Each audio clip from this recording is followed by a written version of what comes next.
चलो बेटा जल्दी जल्दी से बैठते रहो। जिनकी कॉपी चेक हो रही है आते रहो बैठते रहो फटाफट से। कल तो हमारी क्लास ही नहीं हो पाई थी। चलो कॉन्स्टिट्यूशन पढ़ रहे थे। अब जो बैठे हैं ना इनको शांत होना पड़ेगा। बेटा जब टीचर बोलने लगे तो चुप हो जाते हैं। अभी भी लड़कियां शांत हो गई हैं, लड़कों को समझ में नहीं आ रहा कि शांत होना है। फिर बोले जा रहा है ये नालायक। एक बार जब बोल दिया ना तो मुंह पे बिल्कुल जबान आवाज आनी नहीं चाहिए। चलो बोर्ड पे देखो। अब सब लोग हम एक टॉपिक पढ़ रहे थे, लॉ मेकिंग प्रोसेस, कैसे कानून बनते हैं। और तुम्हें कई दिनों से हम बातचीत कर रहे हैं कि कानून से पहले क्या लाए जाते हैं, बिल। दो आर्टिकल बड़े काम के हैं जब बिल की बात आए, एक 107 और एक 110। 107 बात करता है कॉमन बिल की, साधारण विधेयक। अगर कभी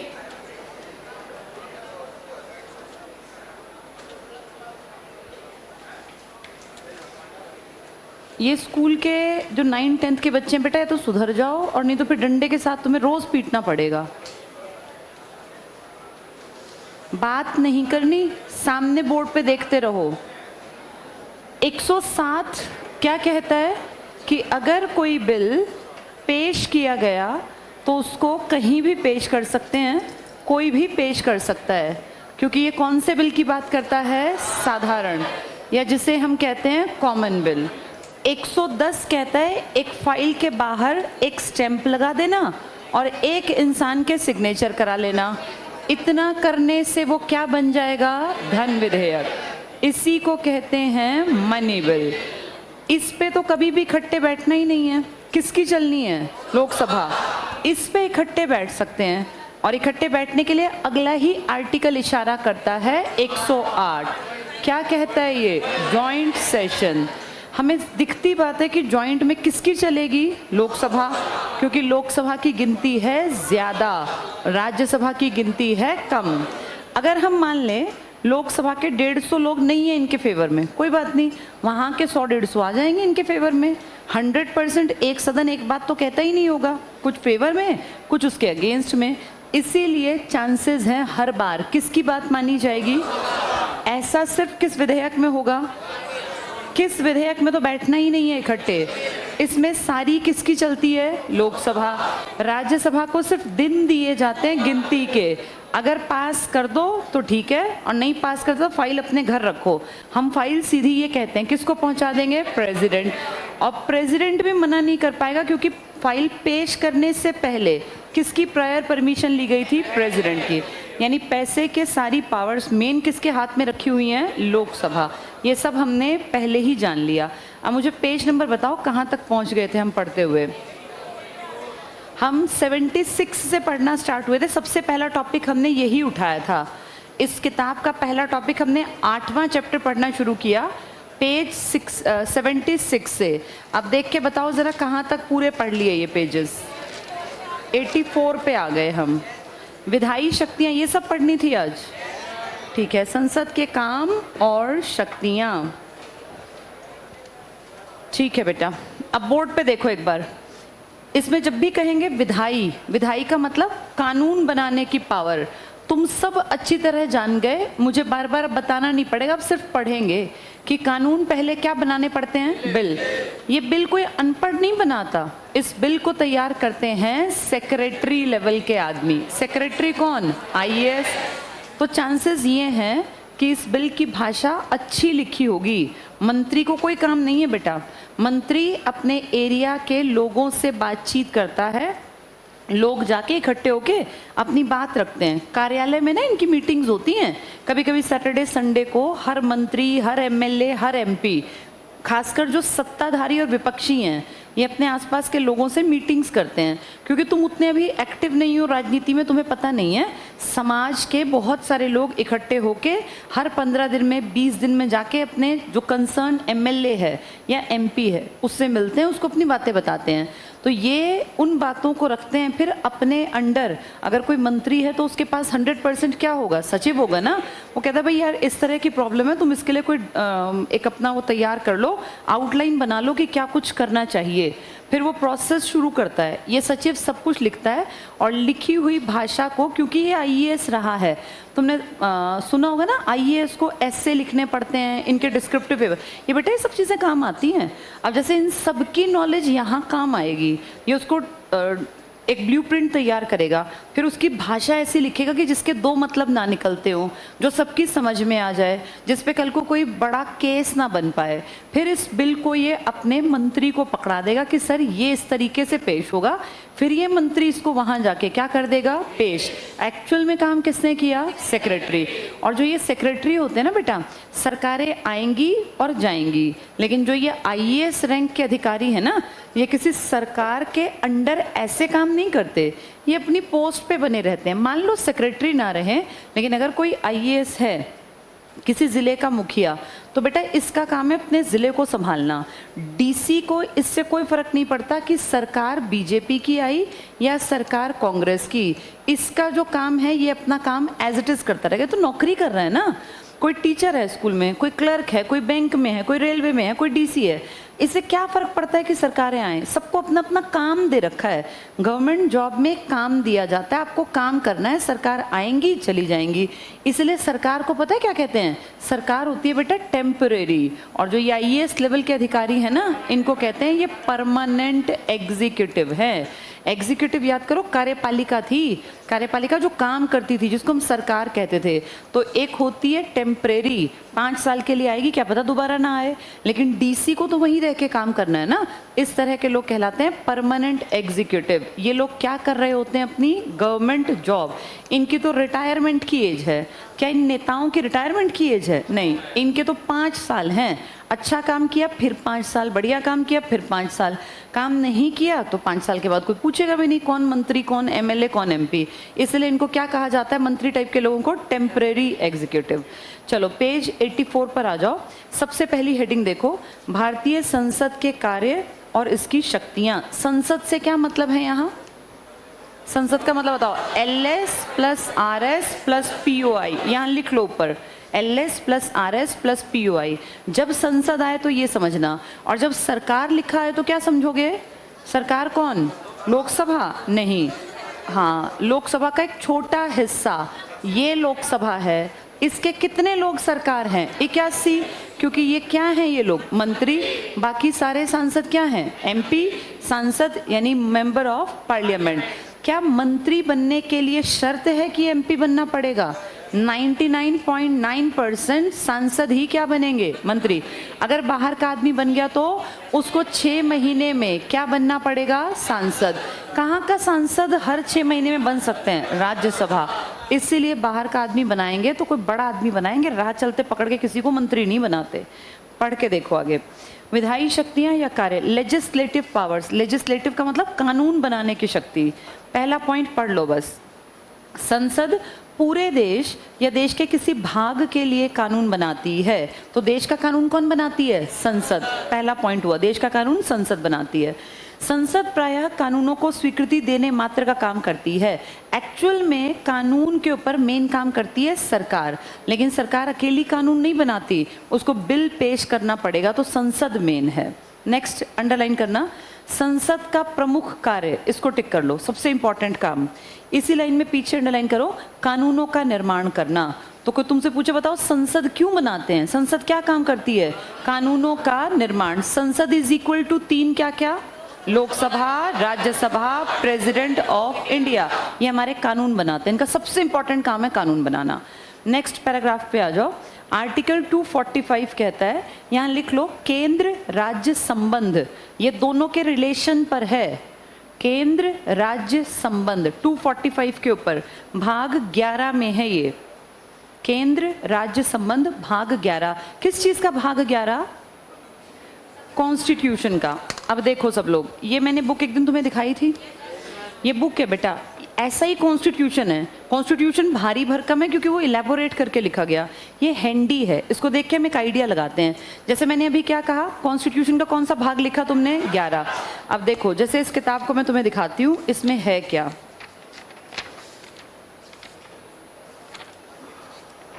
देखो बेटा, ये दिखनी ऐसे अक्षर दिखे ना दिखे को फर्क नहीं पड़ता। पहले पेज पे तुम्हें ये थोड़ी कलाकारी सी दिख रही है, ये प्रीएम्बल है बेटा। पहले पेज पे 2 पैराग्राफ लिखे हैं, we the people of India. बेटा वहां देख लेना, दिख नहीं रहा वहां पे भी? अच्छा, तो वी ये दिखेगा नहीं तुम्हें, बस ये आइडिया लगा लेना।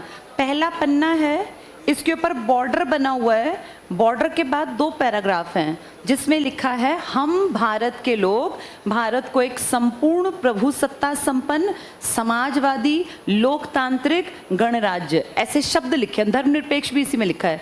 फिर पूरी बातें लिख के लास्ट 4 लाइन में लिखा है, आज एतद द्वारा यानी अपने द्वारा इस संविधान को तारीख लिखी गई है बेटा। इसमें हम अगर अपनी इंग्लिश कैलेंडर को देखें तो 26 नवंबर 1949, वैसे इसमें जो डेट लिखी है ना बेटा, वो बहुत आगे की लिखी है, क्योंकि तुम जानते हो 2 कैलेंडर हैं, एक शक संवत पर आधारित है, पता है तुम्हें ये बात, और एक विक्रम संवत पर। तो इसमें दोनों डेट मेंशन की गई हैं। फिर लिखा है, एतद द्वारा अपने द्वारा इस संविधान को अंगीकृत, अधिनियमित और आत्मार्पित करते हैं। ये 2 पैराग्राफ, इसको ना पहले ये माना ये वेस्ट है क्योंकि यहाँ से लिखा हुआ शुरू है प्रॉपर, तो इसको वेस्ट मान लिया। लेकिन 1973 में एक केस गया सुप्रीम कोर्ट में, केशवानंद भारती मामला, बड़ा विवाद था। आज तक सबसे ज्यादा जज बैठे थे उस एक केस के ऊपर, 13 जज बैठाए थे बेटा कि आप लोग इसको एनालाइज करो, ठीक और गलत का जजमेंट देना। 13 जज आज तक किसी केस में नहीं बैठे जिसने किस में बैठे थे, 1973 के केशवानंद भारती मामला। केरल राज्य में जमीन, और वो धार्मिक लोगों की जमीन थी, उसके ऊपर विवाद था, वो गया सुप्रीम कोर्ट में। तब फिर सुप्रीम कोर्ट के जजेस ने कहा था कि ये पेज फालतू नहीं है, ये संविधान का अभिन्न अंग है। तो इस पेज की इंपॉर्टेंस है 1973 के बाद। पहले ये फालतू का पेज था। यहाँ से बेटा हमारा काम स्टार्ट होता है। ये जो पहला पन्ना देख रहे हो ना, इस एक पन्ने पर सिर्फ 4 बातें लिखी हैं मेन। आर्टिकल 1, 2, 3, 4 खत्म। ये 4 बातें क्या लिखी हैं, भारत के टोटल स्टेट, टोटल यूटी, कौन सा राज्य हमारा, कौन सा कहाँ से लिया, ये सारी बातें इस एक पन्ने पर। ये पन्ने ना बेटा अलग अलग हैं, जैसे इसको एक्सप्लेन कर दिया।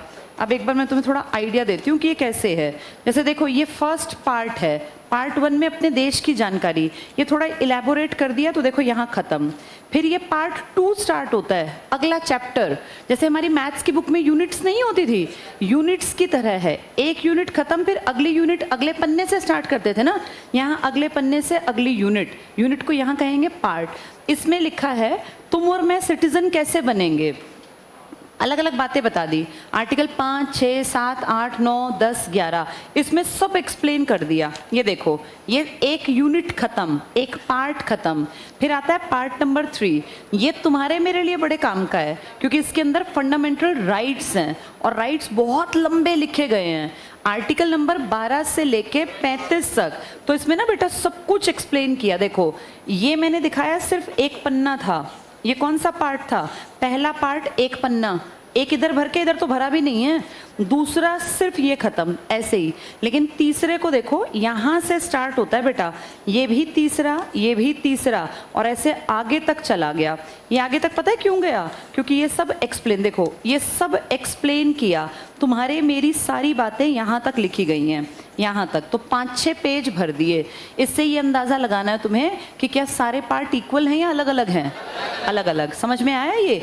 ऐसे इसमें एक पार्ट है बेटा, पार्ट नंबर 5, उसके ढेर पेज हैं, कारण उसमें 100 आर्टिकल्स हैं। तो हर यूनिट जैसे बराबर नहीं होती, ऐसे हर पार्ट बराबर नहीं है। पार्ट 1 एक पन्ने पे लिखा है, पार्ट 2 भी एक पन्ने पर लिखा है, लेकिन पार्ट 3 थोड़ा लंबा, पार्ट 4 भी लंबा, पार्ट 5 बहुत लंबा, कारण पार्ट 5 में कितने आर्टिकल बताए, 100। तो ऐसे सारे पार्ट अलग अलग हैं। तुम जो भी लिख रहे हो अपनी किताब में, वहां तुमने लिखा केंद्र राज्य संबंध, और वहां लिख लो पार्ट 11, उसके पास लिख लो। तो पार्ट 11 में केंद्र और राज्य के संबंध हैं। हाँ बेटा, क्या एक ही है?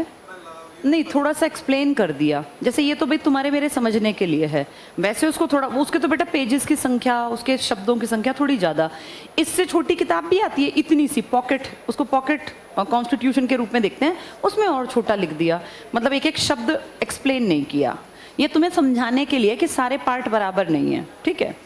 नेक्स्ट देखो बेटा, सेकेंड पॉइंट पर आना,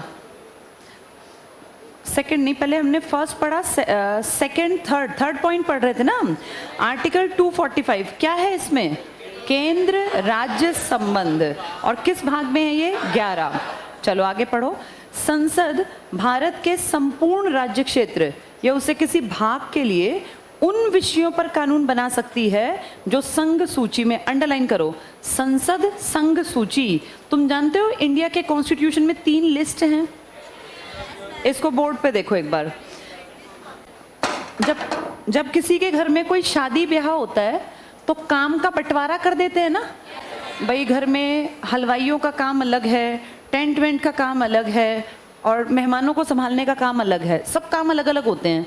वो काम समझदार आदमी ना पहले से बांट लेता है, भाई तुम 5 लोगों को ये जिम्मेदारी देखनी है, तुम 5 को ये, तुम 10 को ये। बेवकूफ़ आदमी क्या, हमेशा हौच पौच मची रहती है, जिम्मेदारी किसी को देता नहीं।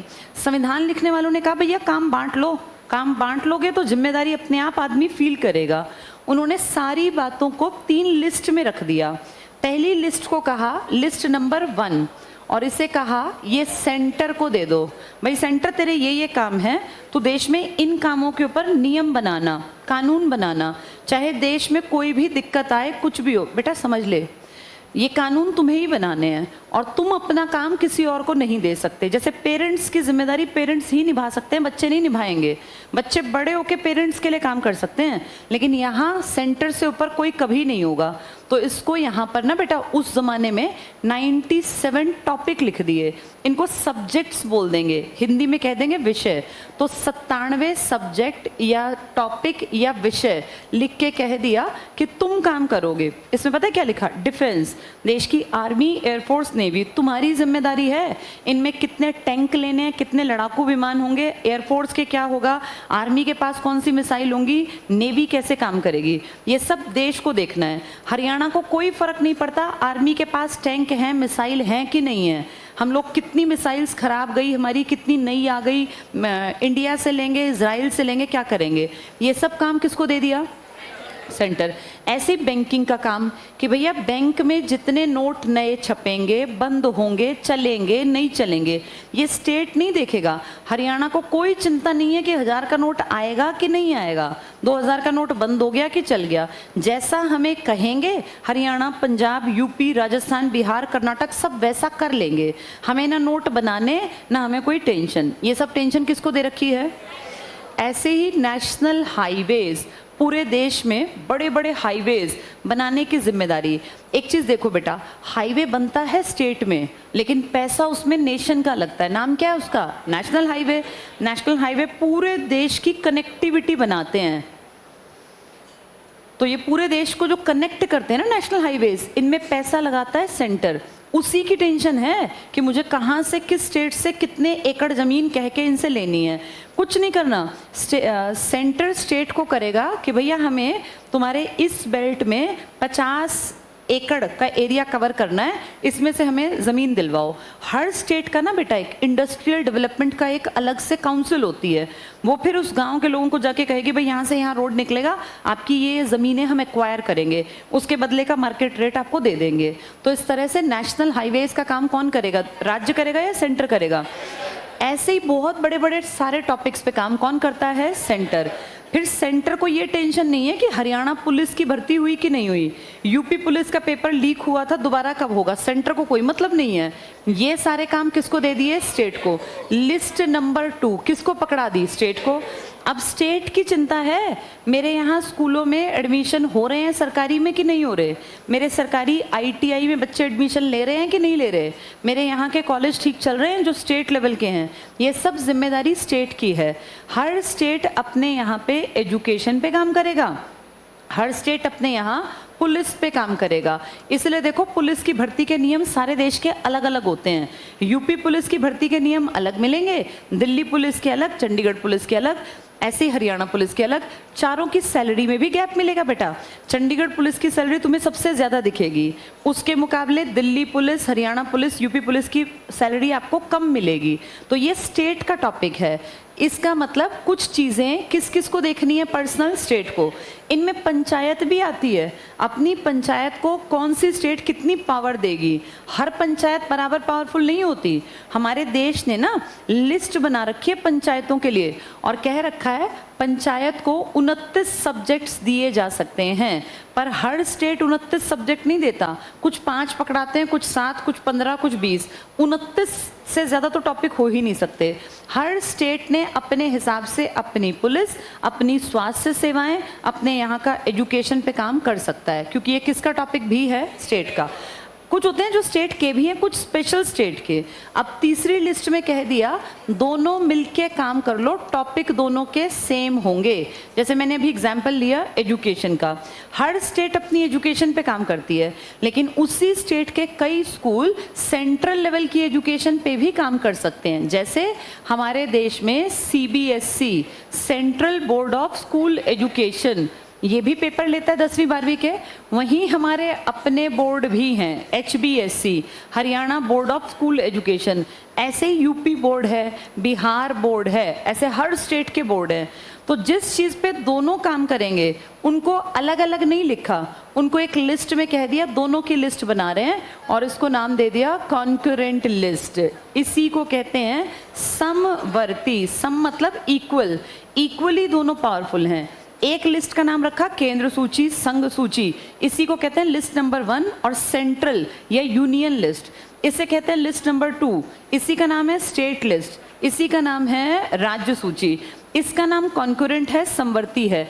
इसके टॉपिक पे सब आज़ाद हैं, पर अगर कभी कलेश हो गया ना, लड़ाई हो गई, तो फिर कह रखा है कि देश की बात मानी जाएगी। मान लीजिए कहीं किसी किताब में CBSE में छपा है कि भारत का विश्व में 5वां स्थान है, और उसी को किसी स्टेट ने लिख दिया भारत का 3रा स्थान है, और क्वेश्चन में, पेपर में ये क्वेश्चन आ गया, डिस्प्यूट हो गया, तो फिर किसकी बात मानी जाएगी, CBSE। ये पहले से लिख रखा है कि अगर लड़े ना तुम तो फिर CBSE की चलेगी, अगर नहीं लड़े तो दोनों अपने अपने काम चलाते रहो। एजुकेशन एक टॉपिक है, एक्चुअल में इसमें टॉपिक्स बहुत ज़्यादा हैं। जब ये स्टार्ट हुई तो कितने टॉपिक दिए थे इसको, 97। आज इसको बेटा 100 टॉपिक दे रखे हैं। काम ये 99 पे करती है, लेकिन 100 टॉपिक देश को, के लिए देश तुझे काम करना है इन पर। ऐसे ही जब ये बनी थी ना, उस जमाने में बेटा इसमें 66 टॉपिक थे, लेकिन अब इसके टॉपिक छीन लिए कुछ, इसके 5 टॉपिक हटा दिए कि तुम छोड़ दो, उसको हम बांट रहे हैं दूसरों को। 5 हटाने का मतलब कितने रह गए, 61। इसमें पहले कितने थे, इसमें कितने थे, उसके बढ़ा दिए और इसके घटा दिए। इसके स्टार्टिंग में थे 47, लेकिन आज बढ़ बढ़ के इसके बन गए 52। इसके 5 घटा देना, इसके 5 जोड़ देना, और इसमें कितने जोड़ देना, 3। यानी 97 वाली कितने पर आ गई, 100 पर, और 66 वाली घट के कितने पर आ गई, और 47 वाली। इसका मतलब 2 लिस्ट में टॉपिक बढ़ाए, पहली में और तीसरी में। किस में से घटाए, दूसरी। दूसरी किसके हाथ में थी, स्टेट के। अब क्लियर है ये। इसको बोलते हैं बेटा शक्तियों का बंटवारा। क्या कहते हैं इसे, हाँ, ये शक्तियां बांट दी 3 लेवल पर। लिस्ट 3 बनाई है, लेकिन अगर ध्यान से देखो तो लेवल 2 ही हैं, एक सेंट्रल और एक स्टेट। इसका मतलब लिस्ट पूछेंगे तो कितना टिक करेंगे, 3, लेकिन कहेंगे लेवल कितने हैं तो 2। कौन कौन से लेवल, एक सेंट्रल या यूनियन और एक स्टेट है। अब पढ़ के देखो, ये पॉइंट क्लियर होंगे। आर्टिकल 245 को दोबारा पढ़ के देखो। संसद भारत के संपूर्ण राज्य क्षेत्र या उससे किसी भाग के लिए उन विषयों पर कानून बना सकती है जो संघ सूची में शामिल है। संघ को टिक मार्क कर लो। बताओ संघ सूची का मतलब क्या, संघ का मतलब राज्य, संघ का मतलब सेंटर, संघ का मतलब यूनियन। कितने टॉपिक हैं, अब 100, पहले कितने थे, 97। यहाँ संघ सूची के नीचे लिख लो 97/100, ताकि तुम्हें याद रहे। संघ सूची के पास 97/100। इंग्लिश में देखो लिखा है यूनियन लिस्ट, इसी को लिस्ट नंबर 1 भी कहते हैं, इसी को सेंट्रल लिस्ट कहते हैं, केंद्र सूची कहते हैं, संघ सूची, कई नाम है इसके। नेक्स्ट पढ़ना, संघ सूची के विषयों के अतिरिक्त संसद, अंडरलाइन करो, संसद समवर्ती सूची। कौन सी समवर्ती, क्या नाम था इसका? Concurrent list. संसद इस पे भी काम कर सकते हैं, दोनों बनाएंगी ना, तो टिक कर लो। संसद समवर्ती सूची के विषयों पर भी कानून बना सकती है। इंग्लिश में भी टिक करना, subjects of the concurrent list. तो संसद दो चीजों पे काम कर सकती है, किस किस पे, कौन से लिस्ट पर? एक सेंट्रल पर और एक कॉन्करेंट पर। स्टेट पे कौन काम करेगी? स्टेट करेगी। आगे पढ़ो। अच्छा, एक चीज, अब अंबेडकर जी जब थे, जब ये नेहरू थे, राजेंद्र प्रसाद थे, बेटा ये समझदार तो रहे होंगे, इनको पता होगा दुनिया बदलेगी। ये पता है क्या मानते थे कि आज जैसा 1940s की बात कर रही हूँ, 49 जब ये किताब लिखकर तैयार हुई, तो अंबेडकर जी, नेहरू जी सब जानते थे कि दुनिया बदलेगी। वो उन्हें पता था कि एक दिन उनको चले जाना है, लेकिन दुनिया तो बदलेगी। जब बदलेगी तो नई नई चीज़ें भी आएंगी। इसीलिए उन्होंने पता है क्या किया? एक कॉलम ब्लैंक छोड़ दिया, उसमें लिखा नहीं, उसकी हेडिंग डालती अवशिष्ट शक्तियाँ। अवशेष का मतलब क्या होता है? बचा हुआ। तो उन्होंने कहा भाई हमें नहीं पता, उन्होंने बात कही, हमें नहीं पता दुनिया क्या बदलेगी, कैसे बदलेगी। क्या अंबेडकर जी ने कभी सोचा होगा कि इंटरनेट आएगा, ऐसे सोशल मीडिया होगा, लोग वायरल हो जाएंगे, रील्स बनेंगी? किसी के दिमाग में भी नहीं था। लेकिन ये चीज़ें आई ना। जब कोई चीज़ आती है ना बेटा, तो वो अपने साथ पॉजिटिव्स के साथ साथ क्या भी लाती है? नेगेटिव्स। और नेगेटिव हमेशा नुकसान करते हैं, इसीलिए नेगेटिव चीज़ों से बचने के लिए टाइम टू टाइम क्या बनाने पड़ते हैं? लॉज। क्योंकि लोग मिसयूज भी तो करते हैं ना गलत चीज़ों का। अच्छी चीज़ के साथ हमेशा नुकसानदायक चीज़ पीछे पीछे आती है। साइंस जहाँ एक तरफ फ़ायदा करता है, वहीं साइंस नुकसान भी करता है। कितने लोगों के बैंक के अकाउंट लोग गलत तरीके से कुछ कोड वोड निकाल के और देखो हैक कर लेते हैं, पैसे गायब कर देते हैं, होते हैं ना इस तरह के केसेस। इसलिए क्या बनाने पड़ते हैं? लॉज। साइबर क्राइम का नाम तुमने सुना है? साइबर क्राइम कितनी बड़ी चीज़ है। जहाँ इंटरनेट लाइफ को बेहतर बना सकता है, वहीं इंटरनेट लाइफ को ख़त्म भी कर सकता है। इसीलिए हर अच्छी चीज़ के साथ नुकसानदायक चीज़ जब आएगी, तो साथ में सरकार को क्या बनाने पड़ेंगे? लॉज।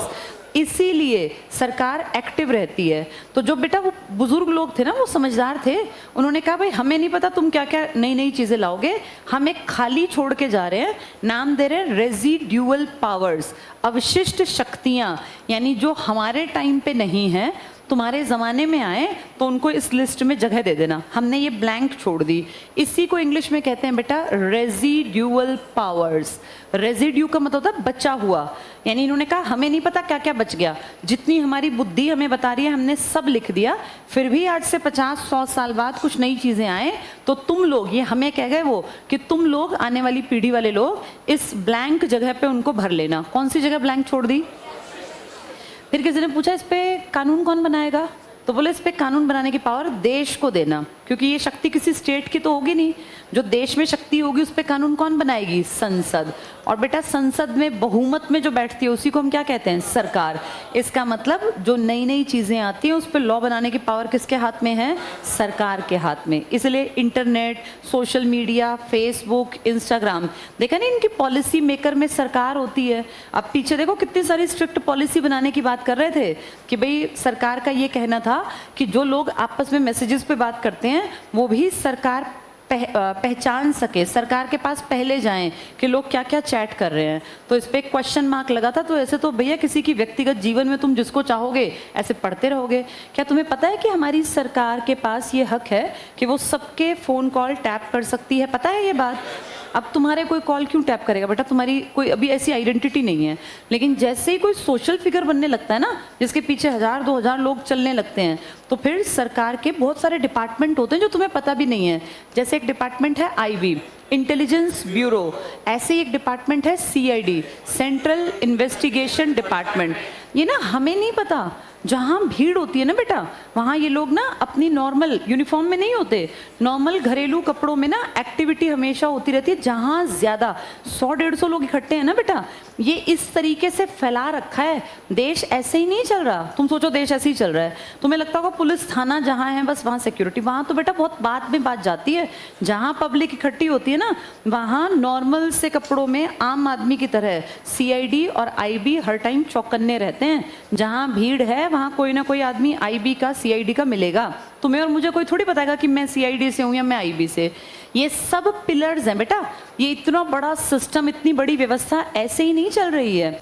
कल हम लोग गए थे, आपकी क्लास से तो शायद कोई नहीं गया, अंजना ओम कश्यप जब आई थी, तुम में से तो शायद कोई नहीं गया ना, ओल्ड जनरल के बच्चों को लेके गए थे।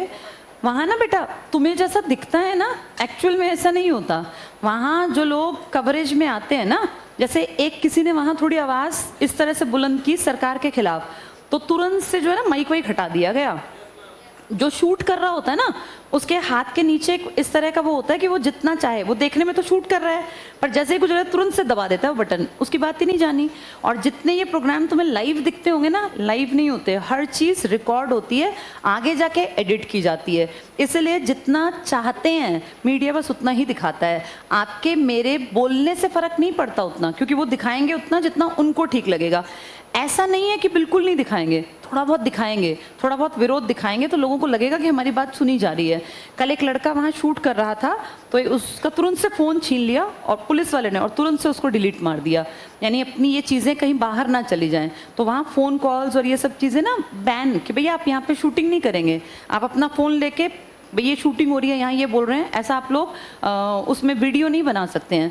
तो ये सब चीज़ें एक तरह से ना होल्ड में हैं, ये पॉलिसी के अंडर आता है। और ऐसी जगहों पर जैसे ये सब चीज़ें, इसलिए तो बता रही हूँ कि ये IB CID ये सब चीज़ें हमारे आसपास घूमती रहती हैं, हमें पता नहीं चल पाता। जहाँ भीड़ है वहाँ कोई ना कोई इस तरह का अधिकारी, कोई ना कोई इस तरह का अफसर उस भीड़ को देख के कि हाँ ये लोग क्या सोच रहे हैं, क्या बातें कर रहे हैं। तो ये मत सोचो कि देश अपने आप चल रहा है, देश चलाने के पीछे बहुत काम हो रहा है बेटा।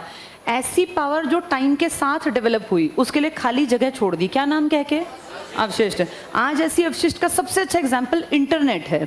इंटरनेट अंबेडकर जी को तो नहीं पता था ना, उस टाइम पे गांधी जानते थे। इंटरनेट का मेन ज़माना आया 1990s के बाद, आज का दौर। तो टाइम के साथ साथ क्या बनाने पड़े? लॉ ना। अब ये पावर कहाँ लिख दी गई? अवशिष्ट। और अवशिष्ट पे काम कौन करेगा? संसद। ऐसा लिख दिया। अगला पॉइंट वही है, देखो क्या कहते हैं ये, संविधान ने अवशिष्ट विधायी शक्तियों पर भी कानून बनाने की शक्ति संसद को प्रदान की। यहाँ इंपॉर्टेंट लिख लो, ये इंपॉर्टेंट पॉइंट है। अवशिष्ट को इंग्लिश में भी टिक करना, रेजिड्यूअल पावर्स लिखा होगा कहीं, ये देखो लिखा है इसके सामने ही, रेजिड्यूअल लेजिस्लेटिव पावर्स। बताओ किसके हाथ में दे दी ये शक्तियाँ? संसद। एक आधा एग्जाम्पल बताना इसका। इंटरनेट, कंप्यूटर लिख लो यहाँ, हाँ इंटरनेट, IT, कंप्यूटर, ये सब बाद में आया, ये रेजिड्यूअल पावर्स में है और इस पे काम करेगी संसद। संसद का मतलब LS + RS + POI। ये इंपॉर्टेंट पॉइंट था।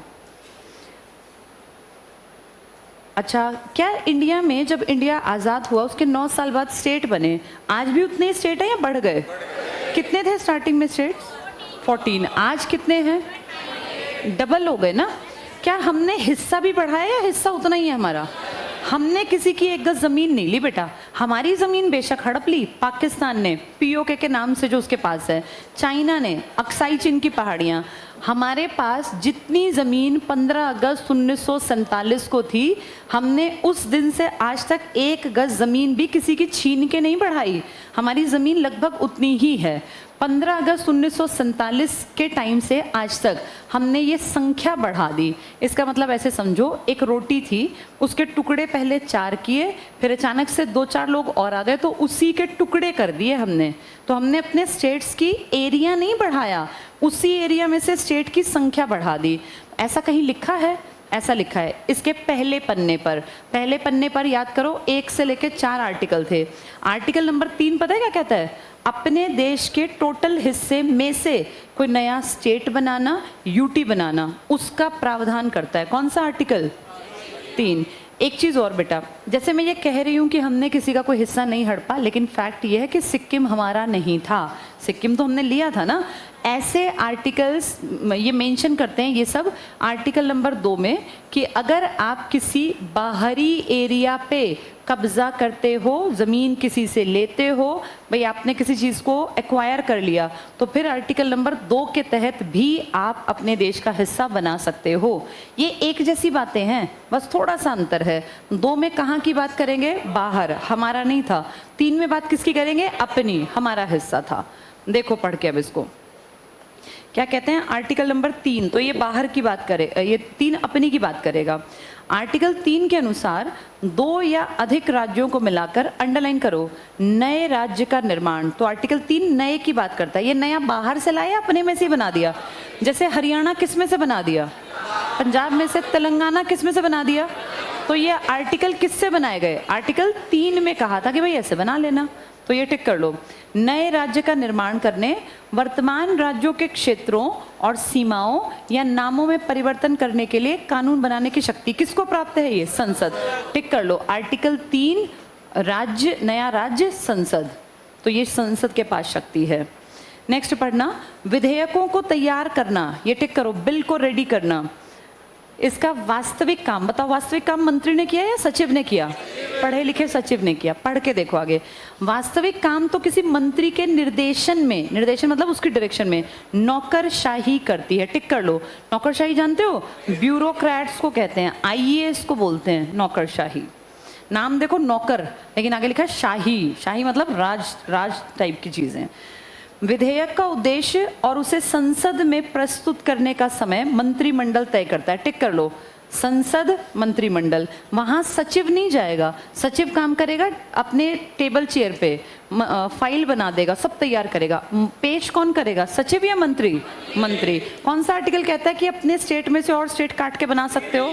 3 कहता है। कौन इसके ऊपर काम करेगी? संसद। नेक्स्ट देखना, कोई भी महत्वपूर्ण विधेयक, अंडरलाइन करो, महत्वपूर्ण विधेयक बिना मंत्रिमंडल की स्वीकृति के संसद में पेश नहीं किया जाता। क्या किसी का मन आया आज मैं पेश कर देता हूं बिना किसी को बताए? ऐसा कर सकता है? नहीं, पहले अपने मंत्रिमंडल में बातचीत करनी है। जैसे देखो, आज एग्जाम्पल लेते हैं, अभी मोदी जी की सरकार थी, मान लो कपड़ा मंत्री को कोई विधेयक पेश करना हो, तो क्या मोदी जी से बिना पूछे बीजेपी का कपड़ा मंत्री जाके सीधे पेश कर देगा? नहीं, पहले किससे डिस्कस करेगा? अपनी सरकार के मुखिया, 8-10 नॉर्मल जो बड़ी पोस्ट के आदमी हैं, कि भाई मैं ये प्लान कर रहा हूँ कि कपड़ा मंत्रालय को और अच्छा काम करें, कपड़ा मंत्रालय यूनिवर्सिटीज भी खोले, कपड़े की भी नॉलेज दी जाए पढ़ाई के माध्यम से, 3-4 साल का कोर्स करा दें जिसमें कि आगे आने वाले टाइम में कपड़े पे भी दिमागी तौर पे काम किया जा सके। बेटा एक चीज देखो, समझो, हम सोचते हैं कि हर चीज वैसी ही चल रही है, ऐसे नहीं चल रही। ये विदेशी पता है पैसा कैसे कमाते हैं? ये हर चीज के लिए ना दिमाग का इस्तेमाल करते हैं। जितने विदेशी ब्रांड के जूते हैं, तुम जानते हो इस पर ढेर लोग, साइंटिस्ट के लेवल के लोग दिमाग से काम कर रहे हैं।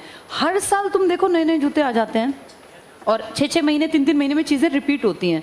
कोई बहुत अच्छा चलता प्रोडक्ट भी 2 साल बाद देखो कहते हैं नहीं ये तो अब नहीं बनता है, ये ऐसा कहते हैं नहीं बनता, क्योंकि ये चीज़ें बार बार बेहतर कर रहे हैं। जूतों में भी टेक्नोलॉजी का इस्तेमाल हो रहा है।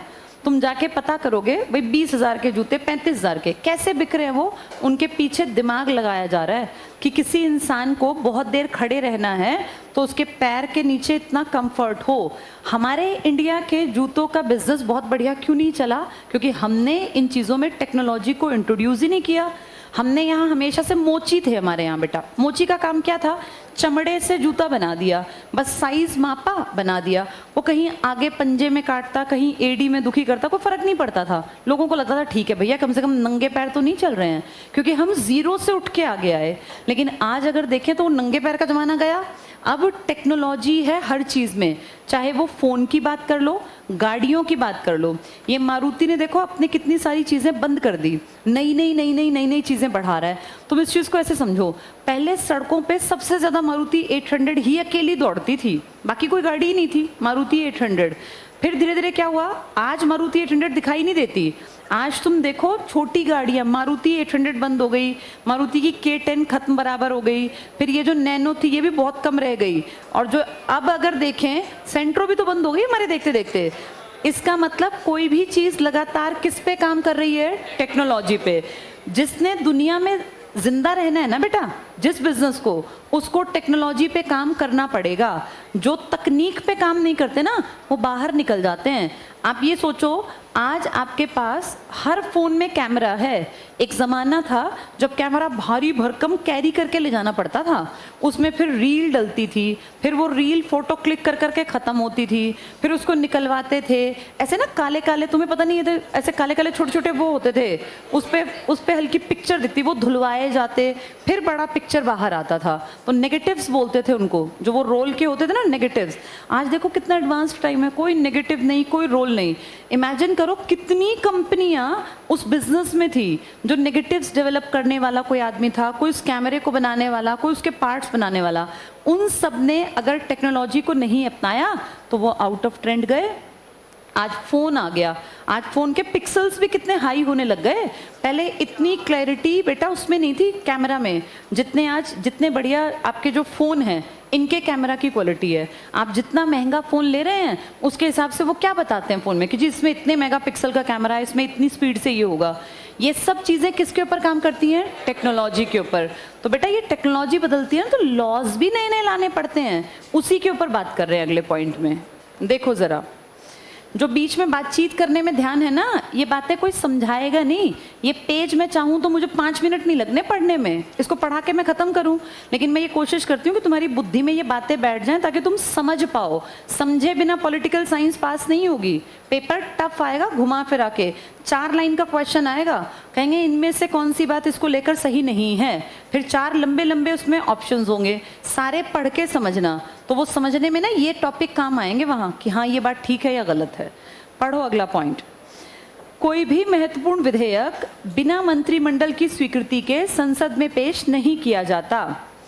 संसद के अन्य निजी सदस्य भी कोई विधेयक प्रस्तुत कर सकते हैं, पर बिना सरकार के समर्थन के ऐसे विधेयकों का पास होना संभव नहीं। क्या विपक्षी विधेयक ला सकते हैं या नहीं ला सकते? ला सकते हैं। कौन सा विधेयक? साधारण। पर तुम खुद बुद्धि लगाओ कि बहुमत किसका है? सरकार का। सरकार ना चाहे तो कोई विपक्षी पास करवा लेगा क्या? क्योंकि जब वोट पड़ेंगे तो सरकार की मर्जी चलेगी, विपक्षी की मर्जी नहीं चलेगी। नेक्स्ट पढ़ना, आर्टिकल 356, बहुत बहुत बहुत इंपॉर्टेंट। आर्टिकल 356, इसको थोड़ा सा बोर्ड पे समझो। 3 आर्टिकल बहुत इंपॉर्टेंट आएंगे बेटा, 300 की रेंज में ही हैं सारे और एक ही सीरीज के हैं। एक 352, एक 356 और एक 360। अब शांति से सुनो और समझो। एक्चुअल में ये आर्टिकल्स पढ़ने हैं प्रेसिडेंट्स की पावर में, लेकिन यहाँ बता दूं, फिर वहाँ मैं बहुत शॉर्ट में बताऊंगी ताकि तुम्हें समझ में आ जाए। आज डिटेल में सुन लो इसको। आर्टिकल 352 सबसे बड़ी पावर है प्रेसिडेंट के हाथ में, और इन तीनों पावर्स के ऊपर लिखा हुआ है इमरजेंसी, यानी आपातकाल की शक्तियाँ। यानी ये पावर्स कब इस्तेमाल होंगी? जब देश की हालत बहुत खराब होगी, तब प्रेसिडेंट को पावर दी गई है। सबसे पहली पावर कहती है अगर भारत के ऊपर कोई बाहर से आक्रमण कर दे, जैसे मान लो चाइना हमारे ऊपर अटैक कर दे, तो एकदम से मुसीबत आ गई। भाई ताकतवर देश है, बहुत बढ़िया वेपन्स हैं, बड़ी फौज है, टेरिटरी बड़ी है, पैसा ज़्यादा है, तो हमारे ऊपर तो दिक्कत आ जाएगी ना। ऐसी कंडीशन में कौन सा आर्टिकल इस्तेमाल करना? और देश में तुरंत से आपातकाल लगा देना, तुरंत से आपातकाल। या कभी इंडिया की बहस हो जाए किसी के साथ, मान लो पड़ोसी पाकिस्तान, तो पाकिस्तान के साथ हो सकता है हमें युद्ध करना पड़ जाए। ये 2 अलग बातें हैं। एक में हम पीछे हैं, अगला हमारे ऊपर अटैक कर रहा है, एक में हम भी बराबरी से शरीक हैं। बाहरी आक्रमण में हमारी गलती नहीं है, कोई हमारे ऊपर अटैक करने आ गया। युद्ध में हो सकता है हमने पहल की हो, हमने भी लड़ाई की हो। और तीसरा है बेटा, अगर हमारे देश में कभी किसी कंडीशन में आंतरिक अशांति का पहले गलत यूज किया था, इंदिरा गांधी ने एक लिखा था वर्ड, बता देती हूँ, अब हटा दिया, लिखा था आंतरिक अशांति, यानी देश के अंदर बड़े लेवल पे कोई अशांति फैल जाए। इस वर्ड को एक्सप्लेन नहीं किया, तो इंदिरा ने पता है क्या किया?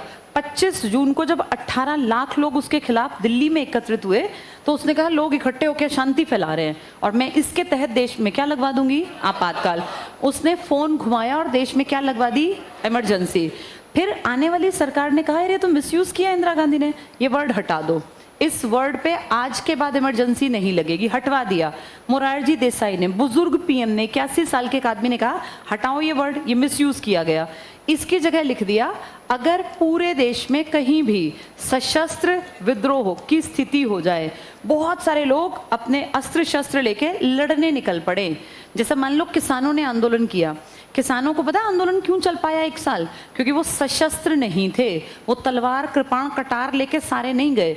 मैं निहंग सिखों की बात नहीं कर रही हूँ। निहंग सिख तुमने देखे हैं ना, ब्लू से कपड़े धारण करते हैं, कृपाण रखते हैं, उनको वो हक है, मौलिक अधिकार है, क्योंकि आपके देश के कॉन्स्टिट्यूशन के आर्टिकल 25 से 28 में लिखा है हर आदमी को अपने धर्म के अकॉर्डिंग कपड़े पहनने का अधिकार है।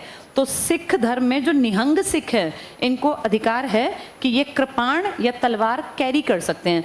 तुम और मैं नहीं कैरी कर सकते। अगर तुम कहीं तलवार लेके जा रहे हो बस में और पुलिस की चेकिंग में तुम पकड़े गए तो सीधे कोई धारा लग के जेल पहुंचोगे।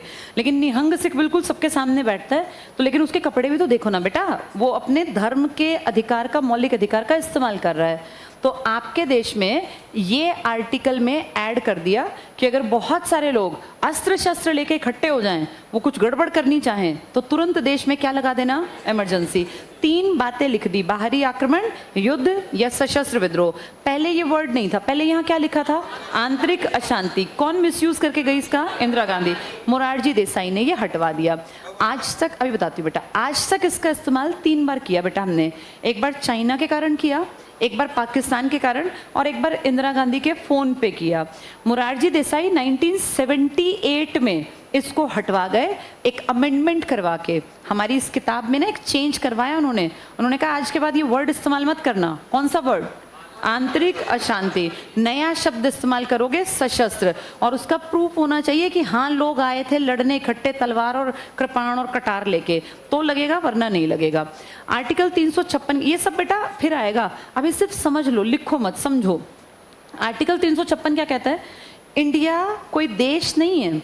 लिखा पता क्या, India is not a country, कहीं नहीं लिखा, इस पूरी किताब में कहीं नहीं लिखा इंडिया इज अ कंट्री। लिखा है India is union of states, Bharat राज्यों का एक संघ है। इसका मतलब इंडिया में मेन चीज क्या है, राज्य। हम राज्यों से मिलकर बने हैं। अगर सब राज्य कहें मैं तो देश बनूंगा, हरियाणा कहे मैं तो एक देश बनूंगा, पंजाब यूपी सब कहे हम देश हैं, तो फिर कोई पूछे इंडिया कहाँ है, ये तो सब देश हैं, तो इंडिया तो है ही नहीं। एक्चुअल में इंडिया नाम की जगह कहाँ है, ये पूरे स्टेट्स मिलके क्या कहलाते हैं, इंडिया। तो हम एक देश नहीं है, हम राज्यों का संघ है, ऐसा इस किताब में लिखा है। कहीं ये लाइन नहीं लिखी India is a country, India is union of states. इसका मतलब हमारे देश में राज्यों की इंपॉर्टेंस है। अब ये राज्य काम करते हैं बेटा, हर राज्य में एक सीएम है, हर राज्य में सरकार है, पर कभी कभी ऐसा होता है सीएम काम ना कर पाए, गड़बड़ करे, तो उस टाइम क्या करें, फिर स्टेट की गड़बड़ कैसे देखें, तो उस टाइम पे सीएम को हटा सकते हैं, सरकार को भंग कर सकते हैं। तो फिर काम कौन करेगा, फिर राष्ट्रपति कहेगा भाई तुम सरकार ठीक से काम नहीं कर रही। अच्छा ऐसे नहीं बेटा एक मन किया कर दिया, नहीं, पता है सब कैसे होता है, हर 15 दिन में रिपोर्ट जाती है, हर 15 दिन में हर स्टेट की रिपोर्ट बनती है। अभी मैंने 2 नाम लिए थे, आईबी और सीआईडी। ये पता है क्या करते हैं, ये एक एक खबर, ऐसे नहीं कि कोई यहाँ से जा रहा है, 100 लोग इकट्ठे हैं, क्या प्लानिंग कर रहे हैं, किसके खिलाफ प्रदर्शन कर रहे हैं, डीसी के खिलाफ प्रदर्शन है, पुलिस के खिलाफ है, किसी मंत्री के खिलाफ है, सारी रिपोर्ट होती है बेटा डेली बेसिस पर। रोज शाम को आईबी सीआईडी रिपोर्ट करते हैं। ये रिपोर्ट ना हर एरिया, हर छोटे शहर, टाउन में, जिले में, हर जगह होती है, वहां से जाती है शाम को बड़े, सबसे बड़े अधिकारी।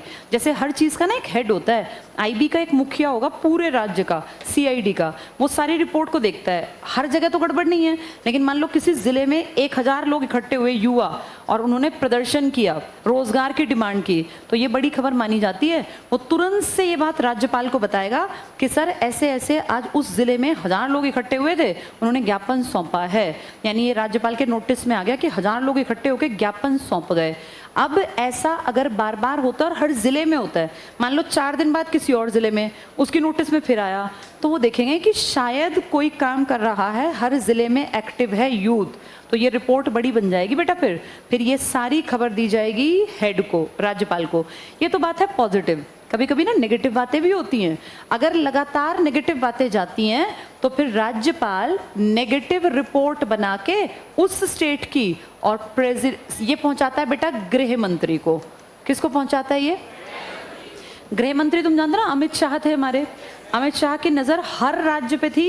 हरियाणा में यूथ क्या कर रहा है, औरतें क्या कर रही हैं, मजदूर क्या कर रहे हैं, किसान क्या कर रहे हैं, पूरे देश की रिपोर्ट मिलती है 15 दिन में। अगर कोई 2 रिपोर्ट लगातार नेगेटिव जाती हैं कि यहाँ की सरकार कुछ नहीं कर पा रही, लोग लगातार सड़कों पे प्रदर्शन कर रहे हैं, हाहाकार मच रहा है, तो फिर प्रेसिडेंट कहता है, गृह मंत्री कहता है क्या कर रहे हो भाई तुम, प्रेसिडेंट को बताता है। प्रेसिडेंट कहता है सर आपसे राज्य नहीं संभल पा रहा, हट जाओ, आप सरकार हटा दो, मैं अपना आदमी भेज दूंगा। प्रेसिडेंट अपना आदमी भेजेगा नहीं, उसका ऑलरेडी एक एजेंट बैठा है, वो एजेंट क्या कहलाता है? राज्यपाल। तो राष्ट्रपति कहेगा आर्टिकल 356 के तहत मैं आपके स्टेट की विधानसभा को भंग करता हूं, आपकी पावर्स खत्म, और आपके स्टेट में मैं लगा रहा हूं अपना रूल। ये प्रेसिडेंट कह रहा है, इसी को कहते हैं बेटा प्रेसिडेंट्स रूल, इसी को हिंदी में कहते हैं राष्ट्रपति शासन। राष्ट्रपति खुद नहीं आएगा, उसने तो एक आदमी राज्यपाल के नाम से पहले ही छोड़ रखा है, वो काम करता रहेगा। इसीलिए राज्यपाल कभी भी स्टेट में से नहीं बनाते। उस स्टेट में जहां राज्यपाल है ना, वो स्टेट का आदमी नहीं होगा, क्योंकि स्टेट में तो क्या पता वो मिला जुली सरकार के साथ पंगेबाजी कर दे, कुछ ऐसा कर दे कि एक स्टेट पूरी हाहाकार मचा दे।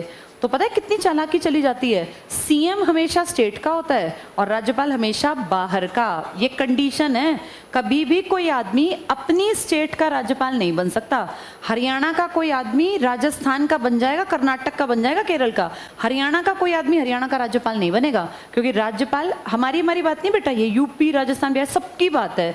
राज्यपाल हमेशा आउटसाइडर होगा, क्योंकि हो सकता है कभी काम करना पड़े प्रेसिडेंट को, तो प्रेसिडेंट नहीं आएगा उस टाइम पे, काम कौन कर देगा? हाँ, नाम राष्ट्रपति का, लेकिन काम कौन करेगा? राज्यपाल। इसीलिए बेटा टेम्परेरी एग्जीक्यूटिव और परमानेंट एग्जीक्यूटिव अलग अलग होती हैं। टेम्परेरी होते हैं मंत्री, लात मारी भगा दिए, लेकिन परमानेंट कौन थे? आईएएस ना। क्या फर्क पड़ता है उनको कि प्रेसिडेंट रूल है या सीएम का रूल है? उन्हें काम करना है, काम चलता रहेगा। किसी सरकार के गिरने से राज्य पे फर्क नहीं आता, उस सरकार पे फर्क आता है। राज्य के सारे काम एज इट इज चलते हैं, क्योंकि सारा काम किसके कंधों पर है? किसके कंधों पर? ब्यूरोक्रेट्स बेटा, आईएएस अधिकारी हर जिले को संभाल रहे हैं। अभी कल हरियाणा में न्यूज़ थी, अगर तुमने देखी हो, जेजेपी अपनी रीजनल पार्टी ने कांग्रेस को कहा है कि अगर आप हमारा साथ दे दो ना, हमारे पास 10 सीट थी, आपके पास 32, आप हमारा साथ दे दो तो इसको हम अल्पमत में ले आएंगे, इस बीजेपी को। बीजेपी 40 सीटों पे बैठी थी। तो ये कल एक बड़ी न्यूज़ बनी हुई थी कि लोग कितनी जल्दी अपना ना पलड़ा बदल लेते हैं। ये जेजेपी अभी 4.5 साल किसके साथ खा रही थी? बीजेपी के। अब इनका पद छीन लिया तो अब ये किसकी तरफ हाथ बढ़ा रही है? कांग्रेस। इससे दिखता है कि कितने लालची हैं सब लोग बेटा, किसी की कोई आइडियोलॉजी नहीं है, जिसको जहां से पैसा मिलेगा वहां से खा जाएगा। ये हाल है इस देश का। ये समझ में आ गया? ये कहाँ लगता है? देश में। जब कितनी कंडीशंस हो? 3। पहली बाहरी आक्रमण, दूसरी युद्ध, तीसरी सशस्त्र विद्रोह। ये कहाँ लगता है? हाँ, ये लगता है बेटा स्टेट में। नाम क्या है इसका? राष्ट्रपति शासन। राष्ट्रपति खुद आता है राज करने। किसको भेज रखा है? कितने दिन की रिपोर्ट जाती है? किसके घर जाती है? गृह मंत्री। इसका मतलब गृह मंत्री को पूरे देश की अंदर की खबर है। हरियाणा में कोई भी बड़ा प्रदर्शन होता है ना, तो वो सारी रिपोर्ट गृह मंत्री के पास जाती है। जो परिमल सर बहुत बार प्रदर्शन और ये सब कराते हैं ना, ये ऐसे ही नहीं होते बेटा, इन सबकी रिपोर्टिंग जाती है। और इन चीज़ों को कच्चा नहीं मानना चाहिए। जो ये बातें यूज़ करते हैं ना सीएम्स और ये सब, कि हमने ऐसे किया ऐसे किया, इन सब के पीछे यही होता है कि यूथ क्या चाहता है। वो खबरें हर किसी को पता चलती हैं बड़े लेवल पर। तो 352-56। अगला क्या लिखा है? 360। इसे कहते हैं बेटा फाइनेंशियल इमरजेंसी, वित्तीय आपातकाल। हमारे देश में इसको भगवान की कृपा कह लो, लक कह लो, आज तक 360 नहीं लगा। अगर देश में कभी बहुत मुसीबत आई, बिल्कुल ही भिखारी बन गए, भिखमंगे हो गए, कुछ नहीं बचा, तब आर्टिकल 360 लगाना पड़ सकता है, क्योंकि इसका संबंध किससे है? पैसे से। ऐसा आज तक तो नहीं हुआ, उम्मीद है कभी होगा भी नहीं। लेकिन अभी जब पेंडेमिक आया था ना 2020 में, तो बेटा सरकार के सारे पैसे रुक गए थे। कैसे? क्योंकि सरकार को पैसा मिलता है टैक्स से, और टैक्स कौन देगा? जो कमाएगा। कमाएगा कौन? जो दफ्तर जाएगा, कुछ तो करेगा। जब फैक्ट्रियों पे ताले लग गए, इंस्टीट्यूट्स बंद हो गए, सारी बिल्डिंग सब कुछ बंद था। एक टाइम तुम्हें याद है 2020 में बिल्कुल ब्लॉक हो गया था। उस टाइम पता है हमारी ग्रोथ रेट कितनी गई थी? माइनस में, क्योंकि सरकार के पास कोई रुपया ही नहीं आया। अब कोई रुपया नहीं आया तो दिक्कत आ जाएगी ना। उस टाइम पे कोई भी कुछ भी कहीं से कोई कमाई नहीं थी। विदेशों में सारे प्लेन्स बंद कर दिए गए। जो हम व्यापार से कमाते हैं वो भी तो प्लेन के थ्रू जाता होगा। सारे पानी के जहाज रोक दिए, रेल रोक दी, एरोप्लेन रोक दिए। आदमी की आवाजाही बंद, घर में बैठ गए। बेटा पैसा घर में बैठ के कैसे कमाएगा कोई? हमारा सब कुछ इंडिया का ठप पड़ गया था। उस टाइम 3 महीने में हमारी ग्रोथ रेट -26 के आसपास गई थी बेटा, मतलब नेगेटिव में। तो उस टाइम पर फिर ये एक बार मुझे याद है अखबार में आया था कि हो सकता है आर्टिकल क्या लगाना पड़ जाए, लेकिन फिर धीरे धीरे करके ये कोरोना चला गया, कम पड़ गया, और फिर धीरे धीरे लोग बाग अपने काम पे गए, सरकार के पास क्या आने लग गया, टैक्स, और उस टैक्स से फिर सरकार उभर गई। ये 360 2020 में लिखित में एक बार अखबार में आया था कि हो सकता है 360 आर्टिकल का इस्तेमाल करना पड़े, वित्तीय आपातकाल की कंडीशन पैदा हो गई थी, लेकिन लगा आज तक नहीं है। तो हमारे प्रेसिडेंट को 3 पावर दी गई हैं। कौन कौन सी? 352, 356, 360। कौन सी आज तक इस्तेमाल नहीं करनी पड़ी? कौन सी देश में इस्तेमाल करनी पड़ती है और कौन सी स्टेट में? हाँ, स्टेट वाली कब इस्तेमाल करनी पड़ती है? जब कौन काम ना करे? सीएम। सरकार काम नहीं कर पा रही, देश पे मुसीबत आ गई तो क्या लगेगा? कितनी कंडीशंस हैं ये? हमारे ऊपर अटैक हुआ, हमने कुछ नहीं किया, हम भी लड़ने गए, और तीसरा सशस्त्र इकट्ठे हो गए लोग गड़बड़ करने के लिए। क्लियर तीनों पॉइंट? ठीक है, चलो कल पढ़ेंगे फिर इनको डिटेल से। हाँ बेटा, हाँ एक साथ 3 का भी हो सकता है, क्योंकि काम तो कोई होता ही नहीं, सिग्नेचर करने होते हैं। कई राज्यपाल कॉमन नाम की फॉर्मेलिटी की है, काम नहीं है इसका।